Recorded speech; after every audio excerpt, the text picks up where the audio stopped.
sign, an inn on the way to the Welsh border, all linked together by a Derby winner and the longest street in the world. It ends with the Roman remains on Anglesey. Guessed it? You're right. Watling Street starts at Dover, keystone of ancient defence, and runs from the castle of Holyhead nearly 350 road miles away. He's one of the country's oldest and has given sanctuary to many when might was considered right. The sanctuary door, bricked up for generations, is Saxon, before 1066 and all that. The Romans built this lighthouse to guide their galleys. Its light burned for centuries, but now is dimmed for all time. And the Roman well, as deep as any, could still supply a garrison if need be. Dover has its excitement nowadays, a little damage from over the other side, but shelling doesn't affect the life of the city. Though they do take notice when they're put up. Has the shell shaken the beer? It hasn't. And Dover's defenders relaxed at darts, a game brought to Britain by Julius Caesar's legions. That's fact, not fiction, and the Romans sneaked the idea from the ancient Egyptians. More shells and the landlord playfully hollers, "Drink up, the next one's on the house." But it wasn't, thank goodness. Outside the hostelry, a relic of Zeebrugge, the Vindictive's grappling irons, and a shelter under the walls of the Pilgrim's Rest House, the House of God, the Norman Maison Dieu. Of old, an inn on the street was the pioneer motorist's pet run for a pipe of baccy, bread and cheese and a pint, all for a tanner. In fact, chickens laid eggs then. They liked the straight street, but not so the locals, who soon kicked up a dust about it. Panards, panting, passed in a whirl of noise and nuisance, and road hogs at 5 miles an hour came into being. So did the police trap. Carrying along as fast as a grass widow at a tea dance, our hero wotted not of a strange figure hidden hedgeward. Onward it was, and hang the coupon. A signal, clean hanky too, and PC copped a conviction. Very hasty, very neat. Later, the AA warned drivers by a ball that up meant where police trap. Could work this. The old White Lion, where the Canterbury Pilgrims stayed, is still with us. The fireplace still offers a welcome. Here time stands still. Little has changed since Chaucer's immortal company travelled towards Canterbury. Then as now, billiards was played, different variety though, and in the peace of the inn, many a pilgrim has rested ere moving on the highway shrinewards. Rare types are these men of yeoman England. Behind the bar, the Prime Minister looks Canterbury-wards, that age-old city where sleep the dead alongside Watling Street itself, where it runs towards that gateway which has seen so much history. Pomp and power, poverty and defeat, all these the gate has witnessed. For Canterbury, the Roman Cantua, first stop after Dover on Watling Street, has seen destinies rise and fall. Norman civilization built the first cathedral, now just a picturesque ruin, damaged in many an earlier warlike era. Later civilization gave Canterbury the locomotive puffing village. Nasty civilization has given this sacred area scars and destruction. Bombing revealed cellars where many a bottle of smuggled brandy waited transit by pack horse to London in the days of good Queen Bess. But they're clearing it up, working like Trojans, at least some are, and making things tidy. Even the cathedral is slightly splintered in one tower, but the poster tells its own story. Time for retributions on the way. Inside the cathedral, where sunbeams almost sound as they pierce the velvety dimness, we saw a model of the original HMS Canterbury, and by it the bell that is rung daily before prayers for those who sail on the mighty deep and treacherous waters. The cloisters recall the story of the Cockney child who was told, when you meet the Archbishop, say, "Your Grace."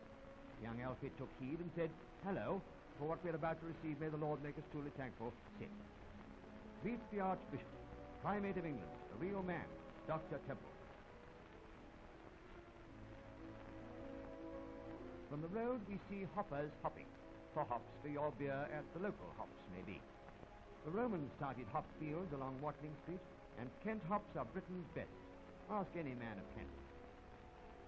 Here Watling Street meets the Medway, industrial Britain backing from haystacks, fighting a losing fight against the march of progress.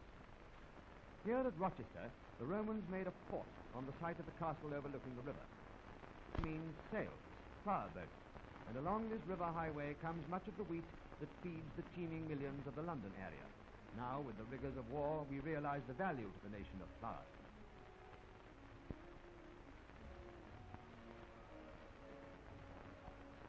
Twixt Medway and Thames, Watling Street crosses flat, fertile land, growing potatoes by the ton, and reaches the next Roman stopping place, London Wall. Here, Watling Street is just another street, somewhere in the city leading up to St. Paul's. In the wall of St. Swithin's church, famous for rain periods, is the Roman milestone known as London Stone. Other way, Watling Street runs towerwards, passing its own inn as old as the city itself, and passing on Watling Street, we reach the Tower of London. That tower that has seen London rise phoenix-like from the great fire. Here, ready for Lord Haw-Haw, is Traitor's Gate, the tower to which Pygmalion owes so much, and sermons in stone that have seen history made and unmade. From the angular architecture of the Plantagenets, fashions were equally so too, we progress to the beauty of the Tudor period.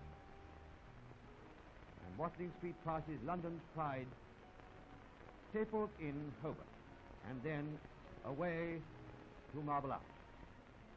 Here, Watling Street has heard the cry, "Bring out your dead," as the tumbrils crowd to the plague pits in Hyde Park.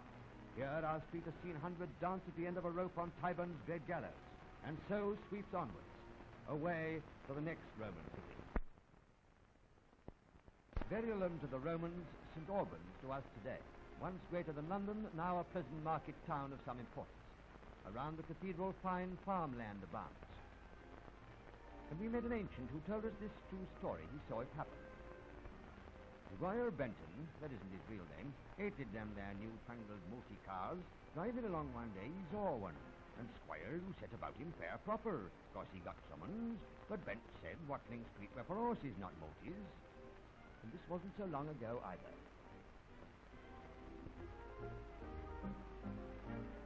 Ancient also showed us Roman footbaths dug up on Watling Street.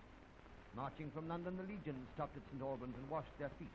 Watling Street has heard the tramp of armed men for centuries, but none so gallant as our contemptible little army of 1914, who marched along our street to Dover to a greater glory than ever graced the eagles of the once invincible legions of Caesar and Augustus. This bath saw the legions of Gaul go to the local variety show, for at Verulam is the finest example of a Roman theatre in the British Isles, though the seats were on the stony side. Anyhow, it's proof that even the Romans had a local enser for their garrison at St. Albans or Verulam, as you will. Built of flint, this oldest theatre brings to mind the world's oldest trade, flint knitting, in full swing when the English Channel was dry land. The Neolithic man walked to Dover and settled down to fight the saber-toothed tiger and far from friendly mammoth. And flints for muskets are still made for Africa and places east and west. Claude Duval used this flint pistol when he walked Watling Street in search of beauty or bounty, quite near the old Abbey's fish pond, whose boathouse, now the Fighting Cocks, claims to be the oldest inhabited house in Britain. Lad? All right, lad. Maybe Nottingham is right, claiming that the hostelry by the castle, hewn out of the solid rock, is older. It's said the trip to Jerusalem was used by the Crusaders for a quick snifter en route to Palestine via mortar. There's no doubt that the Fighting Cocks is the oldest on Watling Street. The gypsies say so, and they should know. They deal a lot round here, and clean harness helps a sale.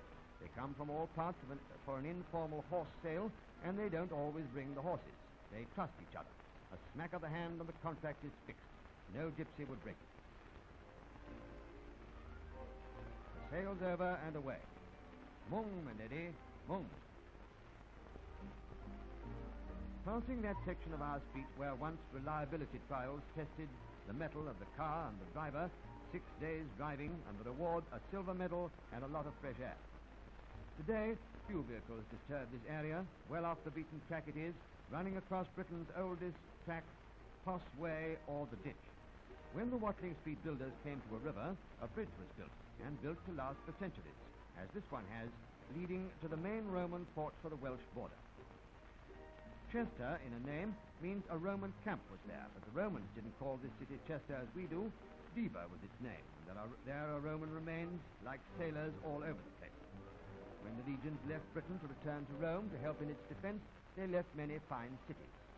Yet, for some reason, full many a weighty argument as this problem caused, the Britons refused to live in those places, with one exception, Bath, and built their towns some way away from the Roman cities, which time, and in this case the Welsh, laid to rack and ruin, and little remains of the once mighty Diva camped in the city in the wall.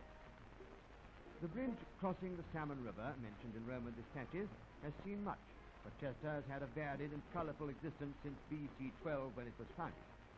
The Middle Ages saw Diva, now called Chester, a prosperous and well-fortified city within massive walls with heavily guarded gates for defences. In Chester, any work near a bridge or wall may mean trouble for the labourers through Roman foundations, sudden discovery of new remains, either early British, Welsh, Saxon or prehistoric, since Chester has been a key city since men realized its defensive value.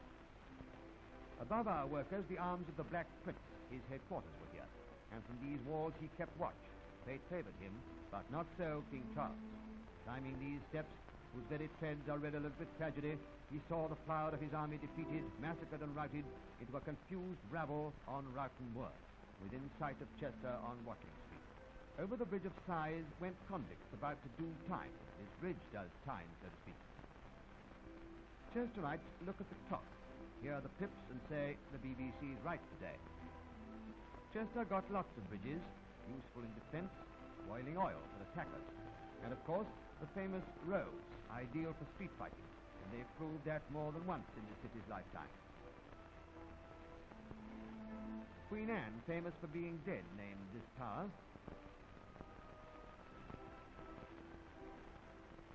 Leading towards Newgate, where Watling Street goes back 300 years in a step. This water mill has never stopped working since it was built, 4 years before the Great Plague, that plague that swept through London like an avenging angel of death. It has ground wheat for Roundhead and Cavalier, seen the threat of famine and the years of plenty, and its wheel seems to say, men may come and men may go, but I go on forever. After Chester, the road is hewn through solid rock. Stone blocks by the street sides still bear the marks of the Roman masons, marks over 1,000 years young. Streams were diverted by the road makers, whose labour indirectly gave us the beauty of the Swallow Fall.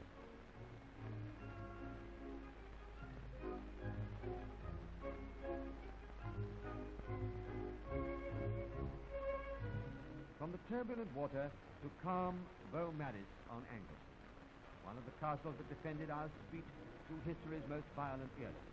In those days, the Welsh laddies, complete with necessary weapons, including pikes a la Home Guard, acknowledged as Lord Croft, would sally forth, or fifth, in search of plunder, produce, or pence.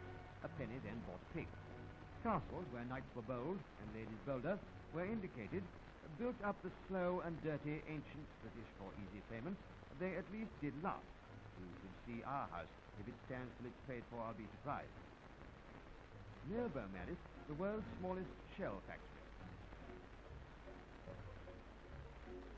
Thousands of shells a day, and only 3 workers. She sells seashells from the shore, meets the Selwood.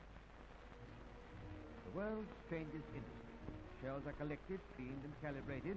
Other materials include pieces of wood, wire and larger lumps for other parts. Shells are drilled. He's ex-service and knows all about drilling, and assembled with artistic acumen and painstaking precision. What are they making? Asks the brain strut. They're creating out of common objects of the seashore things of beauty which, because the material defies time, are actually joys forever. Out of nothing they've made a new industry that set themselves high ideals in creative artistry, and all from shells, as the chorus girl said to the pearl necklace.